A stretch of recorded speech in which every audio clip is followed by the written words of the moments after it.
আলাইকুম এবং good morning সবাইকে। কেমন আছো বন্ধুরা? আশা করছি তোমরা যারা যেখানেই আছো অনেক অনেক ভালো আছো। আলহামদুলিল্লাহ আমিও অনেক ভালো আছি। সকাল সকাল স্নান করে নিয়েছি। আর আপনারা হয়তো ভাবছেন আমি এটা কী পরেছি। হ্যাঁ বন্ধুরা, সকাল সকাল স্নান করে একটা জায়গায় যাব, তাই তাড়াহুড়ো করে আমার মার কাপড়টা পরে নিয়েছিলাম। আজকে আমরা আসাম থেকে বেঙ্গলে যাব।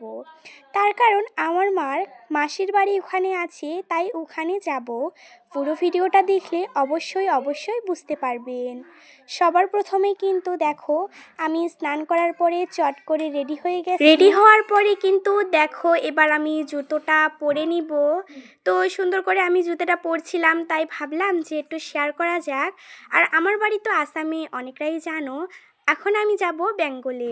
তো আমার মাও কিন্তু রেডি হয়ে গেছে, আমরা অনেক কজন যাব ওখানে।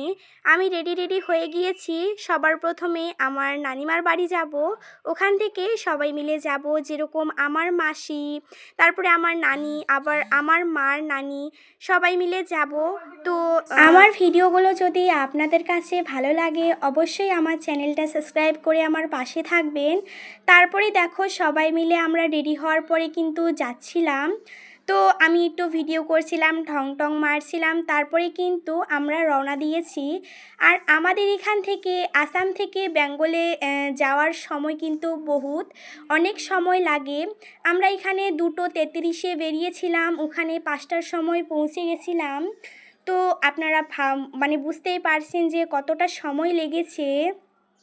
আর আমি কিন্তু শুধু এটা ভিডিও না, আমি পরে অবশ্যই ভিডিও দিব ওখান থেকে কোথায় গিয়েছি না গিয়েছি, সমস্ত কিছু ভিডিও করেছি, আপনাদের সঙ্গে অবশ্যই শেয়ার করব। তারপরেই দেখো আমরা রাস্তা দিয়ে যাচ্ছিলাম, ভাবলাম যে আপনাদের সঙ্গে একটু শেয়ার করা যাক। আর দেখতে কিন্তু অপূর্ব সুন্দর লাগছিল রাস্তাগুলো বন্ধুরা।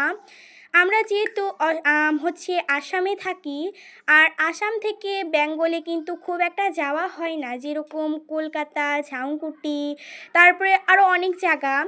তো তারপরে আমরা আস্তে আস্তে যাচ্ছিলাম, তো ভাবলাম যে আপনাদের সঙ্গে একটুখানি শেয়ার করা যাক। আর এই জায়গাটা আমার খুবই ভালো লেগেছে, তাই একটুখানি আপনাদের সঙ্গে শেয়ার করে নিলাম।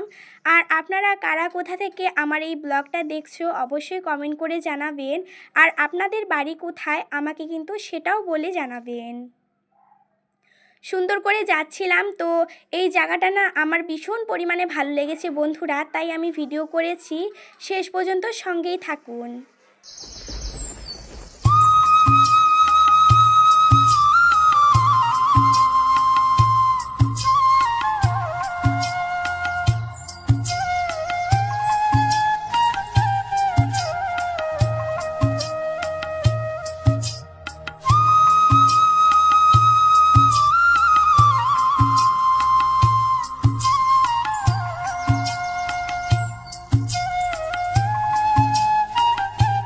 আর বন্ধুরা, এটা হচ্ছে ব্রহ্মপুত্র নদী, তাই ভাবলাম যে আপনাদের সঙ্গে শেয়ার করা যাক। দেখে কেমন লাগছে অবশ্যই কমেন্ট করে জানাবেন।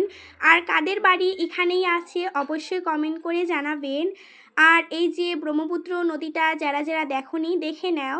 তারপরে কিন্তু আমরা এই যে 5টা সাড়ে 5টার দিকে এসে পড়েছি, আসার সাথে সাথেই চা খেতে বসে পড়েছি সবাই মিলে। অবশ্যই পরে ভিডিও দিব। আজকের ভিডিও এই পর্যন্তই থাক বন্ধুরা।